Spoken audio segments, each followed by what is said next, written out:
When I was 17, my family moved 2 states away without telling me. They left a note on the counter that said, "You'll figure it out." 12 years later, after building my life without them, they reached out, wanting to reconnect. At 17, I came home to an empty house and that note. It was the coldest thing I'd ever read. I didn't know what I had done wrong. I assumed they were tired of pretending to care, but the truth was, they'd never pretended at all. When I was 13, I baked my mom a birthday cake alone, and she called it clumpy. At 15, I spent hours tutoring my brother, only for him to slam the door in my face, calling me a know-it-all. At 16, I gave my entire paycheck to my dad to help with bills, but when I later reminded him, he yelled at me and called me useless. I was always helpful, but never loved. My parents and brother, my only family, had packed up and left without telling me. I only learned from the landlord a week later. I had 7 days to move out because they ended the lease early. I spent 3 nights on friends' couches before running out of options. With the last of my savings, I rented a storage unit and slept in the back. I showered at the YMCA, ate peanut butter for every meal, and applied for jobs at library computers, pretending everything was fine. Eventually, I was hired at a diner for the night shift. The manager was strict but fair. She paid me in cash until I got an ID, and once let me nap in the break room when I nearly collapsed. I pushed through, bought a prepaid phone, saved receipts, and learned finance basics from free YouTube tutorials. That first year, I barely scraped by, but I made it. The turning point came when a diner regular offered me a short-term job cleaning office files. It paid 3 times what I earned serving. I said yes. That led to more jobs. I learned quickly, showed up early, asked questions. By 22, I was freelancing full-time. By 25, I launched a consulting business with just a folding table and a borrowed laptop. By 27, I had an office, a team of 5, and a client list I used to dream about. At 29, I was officially a millionaire. Not the social media kind, but with real savings, retirement funds, no debt, a paid-off apartment, and health insurance I could afford. When I saw my bank account hit 7 figures, I cried. My family never contacted me in those years. Once, I saw my brother on a suggested friends list, married, living where they had moved. I wondered if he ever told his wife about me or pretended I never existed. Sometimes, I thought it would be easier to hate them, but it was never hate. It was heartbreak. I now go to therapy because I want to stay whole. I keep a list of the people who helped me along the way, coworkers, classmates, strangers, who showed me what real support looks like. Last week, a podcast interview I did about family estrangement went viral. Over 1 million views in 4 days. My inbox filled with messages of support and people saying I'd put words to their own pain. Then, one email stood out. The subject line read, "You're still our daughter." It was from my mom. No apology, just a short note about hearing my side and maybe talking. Not long after, I got a message from my brother. "We miss you. Can we fix this?" I stared at the screen for a long time before closing the laptop.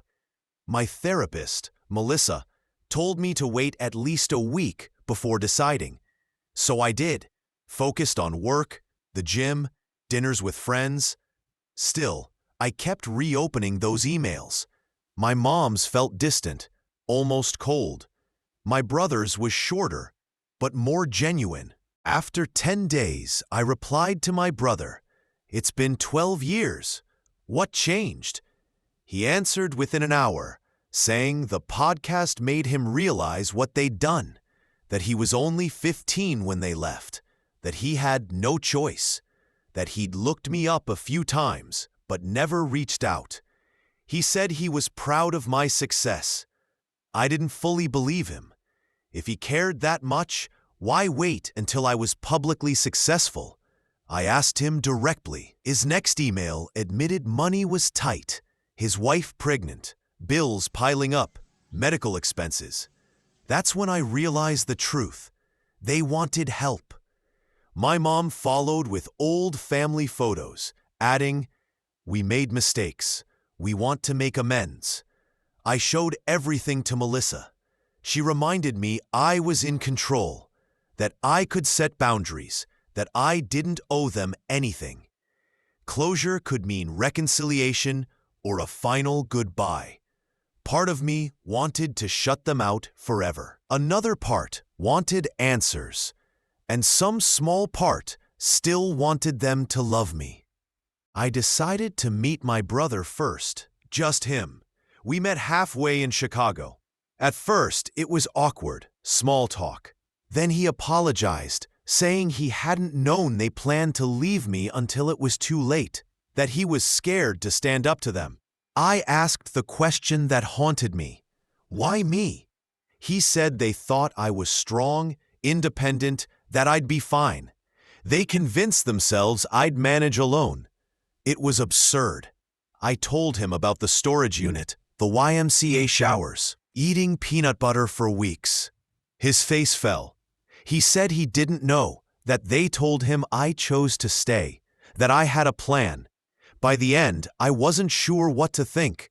He seemed sorry, showed me pictures of his family, asked about my business, never asked for money. When we parted, he hugged me.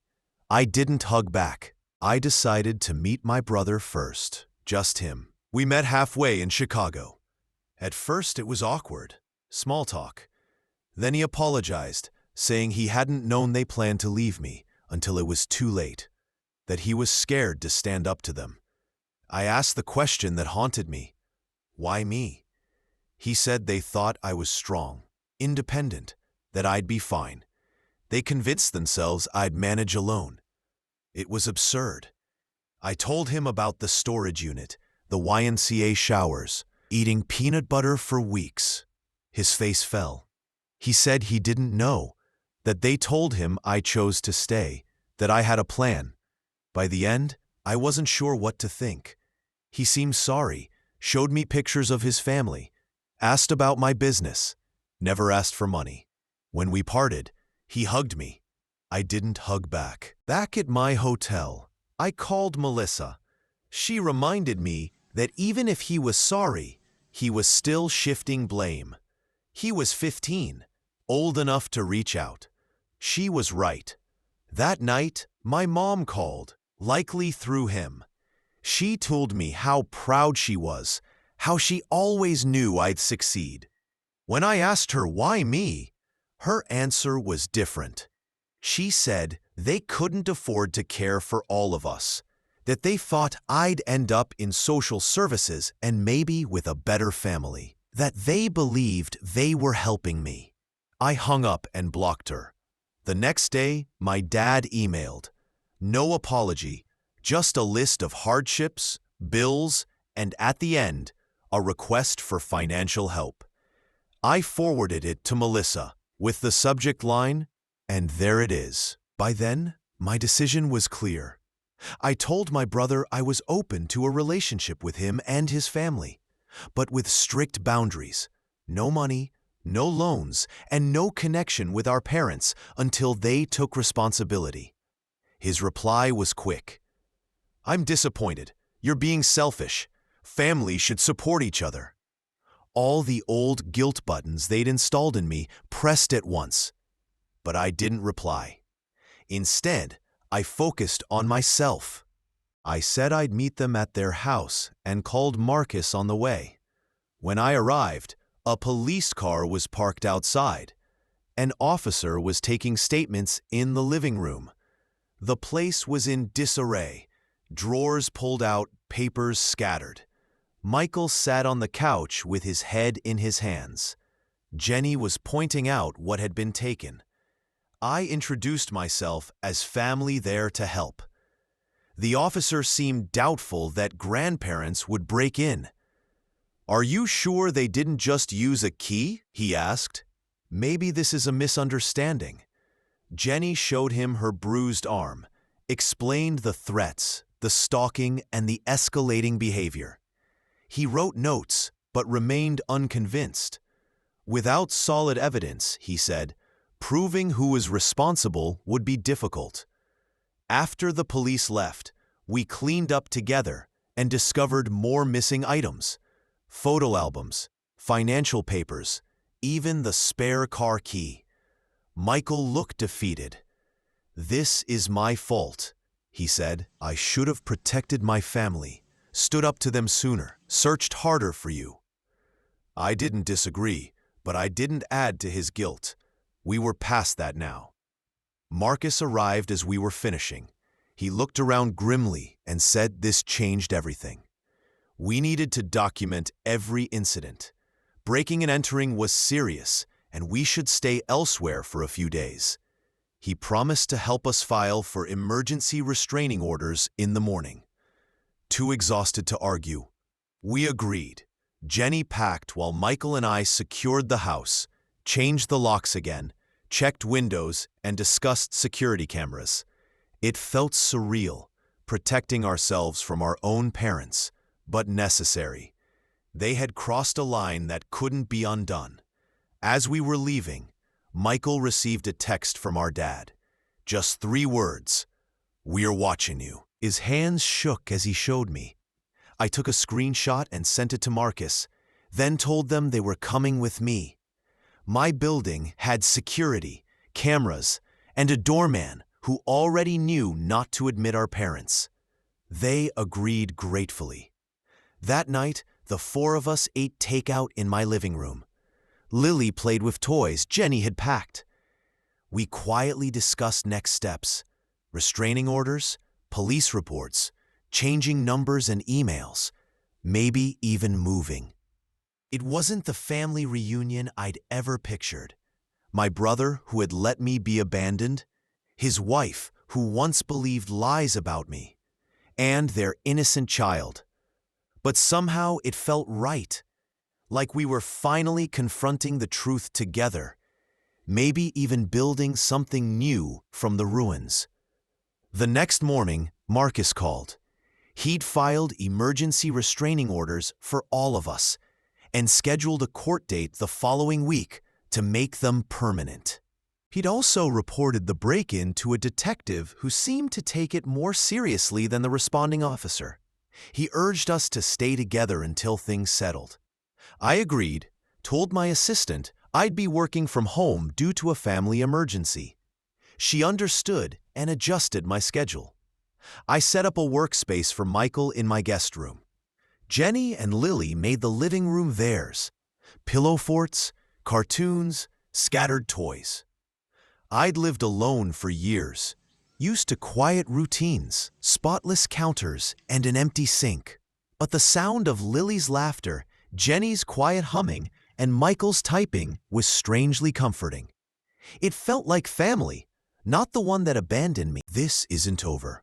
I instructed him to refuse it and call the police if needed. Then I called Marcus, who said this strengthened our case. I didn't tell Michael or Jenny. They already had enough stress. Instead, I ordered groceries, made dinner, played with Lily, and tried to create some normalcy. But later that night, when everyone was asleep, I sat alone in the kitchen and let myself feel it all: fear, anger, grief, and an odd flicker of hope. I cried quietly into a dish towel, so no one would hear. The next morning, Jenny found me making coffee. She asked if I was okay. I lied and said yes. She didn't believe me. "It's okay not to be okay, Emma," she said gently. "I'm not either. Michael cries in the shower. Lily keeps asking when we can go home. This is awful, but I'm glad we're facing it together." I asked why she came to me that first day, why she chose to believe me over the family she'd known. She smiled sadly. I always suspected something was wrong. The way they treated Michael, the stories they told. The podcast confirmed it. I couldn't let my daughter think abandoning a child was acceptable. For the first time, we hugged. It felt awkward, but genuine. The start of understanding and shared resolve. The days that followed settled into a routine. Working, cooking, playing with Lily, checking in with Marcus, flinching at unexpected noises, living in a strange balance of normal life and constant tension. We were safe, but not at peace. By Friday, Marcus had news. The detective found evidence. Security footage placed our parents' car near Michael's home during the break-in. The restraining order hearing was set for Monday. He felt confident the judge would approve. Relief came, but so did anxiety, waiting for the next move. That night it came. A brick through Michael's car window in the garage. No note this time. The message was clear. Security footage showed a man in a baseball cap, face turned away. We couldn't prove it was our dad, but we all knew. Another report was filed. Another case note added. We tried to shield Lily from the fear. On Sunday night, we prepared for court. What to wear, what to say, how to explain without sounding irrational, how to show the judge the escalation. Talking about our parents like dangerous strangers was surreal, but that's what they had become. As we talked, an email arrived from my mom. Subject line, last chance. One line inside. Day, if you go to court tomorrow, you'll regret it for the rest of your life. I showed it to Marcus. He added it to the file and told me not to reply. He said it only strengthened our case. That night, none of us slept much. Monday morning came with an eerie calm. We dressed carefully, businesslike, respectable. Jenny arranged for a friend to watch Lily. We drove separately and met Marcus outside the courthouse. He looked confident, briefcase in hand, and assured us our case was strong. As we walked in, I saw them, my parents, smaller and older than I remembered. My mom moved toward me, but my dad held her back. They just stared as we passed. Inside, we checked in, went through security, and waited. I kept my focus forward as they entered behind us. When our case was called, Marcus presented our evidence clearly. The break-in, threatening messages, the flowers, the brick, the email, and the history of abandonment and manipulation. The judge listened intently, asking questions, his concern growing. Then my parents spoke. No lawyer, just them.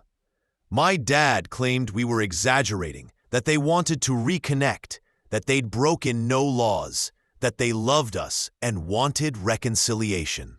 The judge pressed them about the threats and security footage. My dad denied everything, insisted they were being misinterpreted. My mom nodded, dabbing her eyes. Finally, the judge asked directly, "Did you leave your minor child alone and move to another state?" My dad hesitated, muttered about hardship. The judge's expression hardened. In the end, the judge granted our restraining orders. 3 years, no contact, no approaching our homes or workplaces, no third-party communication. Any violation meant immediate arrest. My parents looked shocked, as if consequences were unimaginable. As we left, my mom called my name softly. I kept walking. Each step felt lighter. Not healed, but beginning. Marcus congratulated us, said the orders were solid, and urged us to call if violated. Michael hugged me on the courthouse steps, voice breaking. "I'm sorry, Emma, for everything, for believing them, for not protecting you. I told him we'd be okay, that we had each other now. But as we walked to our cars, my phone buzzed. A photo of Lily at her friend's backyard. Below it, "This isn't over yet." I froze. My heart dropped. How had they found her? She was supposed to be safe, away from all of this. I showed Marcus immediately. His face darkened. "Forward it to me. Don't reply. I'll contact the detective right now." Jenny came over, saw the screen, and nearly collapsed. Michael caught her before she fell. Lily was fine. Her friend's mom confirmed she hadn't left the yard. But the violation was clear. They were watching, reaching past the court order already. That night, none of us could rest. Every sound made us jump. Marcus advised we file an emergency police report in the morning and consider relocating temporarily. Michael didn't argue this time. Jenny held Lily close all night, while I stayed awake, staring at my phone, waiting for the next message. The following day, the detective came to my apartment. He reviewed the photo, traced the number, and confirmed it came from a burner phone. Harder to track, but not impossible. He promised they were taking it seriously now. The escalation was undeniable. He encouraged us to stay vigilant, document everything, and avoid predictable routines. Days turned into weeks of constant tension. We moved between apartments, hotels, and friends' houses to keep Lily safe. Work became secondary. Survival took priority. Marcus pushed the case forward, gathering every piece of evidence. The detective updated us regularly, but progress was slow. The waiting was unbearable. Then one Friday night, it happened. We returned from dinner to find my apartment door slightly ajar. Inside, nothing was stolen this time, but every photo frame was turned face down. On the kitchen counter sat a single object, Lily's stuffed rabbit, which had been left at Jenny's house weeks earlier. Jenny screamed. Michael punched the wall. I called Marcus, then the police. This time, fingerprints were taken, evidence bagged. It was no longer just intimidation. It was trespassing, a direct violation of the order. Within days, the detective confirmed what we already knew. The prints matched our father. A warrant was issued. My parents were arrested early the next morning. The trial process was long and painful. They denied everything, claimed the evidence was fabricated, insisted they only wanted reconciliation. But the threats, the break-ins, the messages, the photo of Lily, none of it could be explained away. The court was not sympathetic. Restraining orders were extended to the maximum allowed. Criminal charges were filed. For the first time in years, I felt a strange kind of relief. Not joy, nothing about this was joyful, but relief that we were finally believed, finally protected, finally free to breathe without constant fear. In the months that followed, we rebuilt slowly. Michael and Jenny found a new home with better security. Lily started preschool, her laughter filling the spaces where our fear had lived. I focused on work again, but I also made space for family dinners, movie nights, and quiet weekends together. It wasn't perfect. There were scars that would never fully fade, but it was real. One evening, months later, Michael sat across from me at the dinner table. He looked older, worn, but lighter. "Emma," he said quietly, "thank you for standing by us, for not giving up, even after everything." I didn't know how to respond. Part of me still carried resentment, but another part knew this was what healing looked like. Not forgetting, not excusing, but moving forward anyway. Jenny squeezed my hand. "We can't undo the past," she said, "but we can choose what comes next. Lily, oblivious, giggled at a cartoon playing in the background, and in that moment, I realized she was right. We were no longer defined by abandonment, by fear, by the people who tried to break us. We were defined by survival, by resilience, by the choice to protect each other when it mattered most. And for the first time in a very long time, I allowed myself to believe, maybe, just maybe, we were finally free.